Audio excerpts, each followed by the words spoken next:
Many years ago, I started off poor. I started off broke. I started off pretty stupid. And over the years, I began to study the subject of success. And I had one simple idea that came upon me in my late teens, and I think it was the most important idea that I've ever had. And it was simply this, that if you study successful people and you do what they do, you'll be more successful.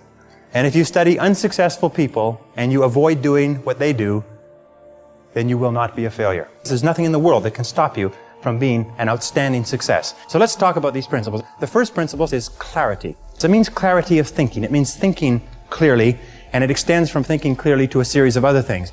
With regard to clarity, it means the ability to determine exactly what it is that you want to be, have, or do in life. The second key with regard to clarity is decisiveness. Be decisive. I have never met a successful person who was indecisive, and I have never met a failure who is decisive. Be decisive. Develop the characteristic and quality of decisiveness. We know that the reason why we are indecisive is because we're afraid of making a mistake. But the terrible thing is that the way that we think becomes a habit. And the habit of indecisiveness can condemn us to failure. We can be talented and intelligent and ambitious, but if we cannot make the hard decisions in our life, and if we cannot make decisions readily, then what happens is we always have to work for people who do make decisions readily. Now, the interesting thing about decisions is that about 80% of decisions should be made the first time they come up. And if you make decisions every single time they come up, sooner or later you will develop the habit of decisiveness. You'll be very clear about what it is you want, and it's easy to make decisions if you know what it is you want to accomplish. And the difference between successes and failures is not that successful people make right decisions, it is that successful people make their decisions right. The third point under clarity is to have a vision for yourself and a vision for your life. The key to having a vision is to have a dream. They say in the song, you've got to have a dream if you want to make a dream come true. And you can fulfill your dreams. All the great movers and shakers throughout all of history have been dreamers. They've been people with dreams. They've been people with visions. All leaders have vision.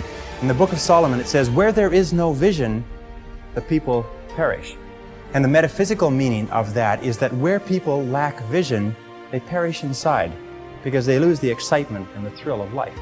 If the best way to predict the future is to create it, which means to have a vision, and even though the vision is in the air or the sky, then build a foundation under your dreams. And when you see men and women who rise from poverty and obscurity to fame and renown, you invariably see someone who had a vision of what they could be and have and do that was far beyond what they were. Every one of us has had an experience. At one time, when we were small, we had a vision of being grown up and having our own cars. And as we grew older, we had a vision of having our own homes and our own families. The problem is that our goals are set so low that even when we do achieve them, they don't turn us on. They don't fill us with enthusiasm. So dream big dreams. Who was successful, who was not excellent at what they did. That competence, the commitment to becoming excellent in your chosen field, is an indispensable prerequisite for success, that if you are not good at what you do, you haven't got a chance in our competitive society unless you win the lottery. And only the top 5 or 10% are excellent. You must commit yourself to excellence. You must commit yourself to becoming the best. And the wonderful thing is that excellence is a journey. It's not a destination. You never get there. Complacency and satisfaction are the key enemies of excellence. But once you commit yourself to becoming excellent, the whole world opens up for you. A very important point of excellence is this means simply this: do your best every time out and always strive to do it better. Excellence yields opportunities because when you become good, you open up. It's almost like the Red Sea of opportunity opens up in front of you. When you become excellent, you come to the attention of people, and people try to get you, and they give you more responsibilities and more opportunities. You see, when we do something well, it gives us a feeling of self-esteem and pride. We feel like a winner. But if we do things in an average way, it doesn't give us anything.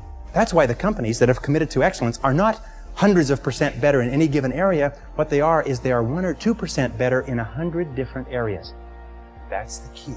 You see, you don't have to be a quantum leap different from somebody else. You just have to be a little tiny bit different in the critical areas that make a difference. And you can achieve that simply by making it a goal, setting it as a goal, and working on it. You can become anything that you want to become. The harder you work, the better you get.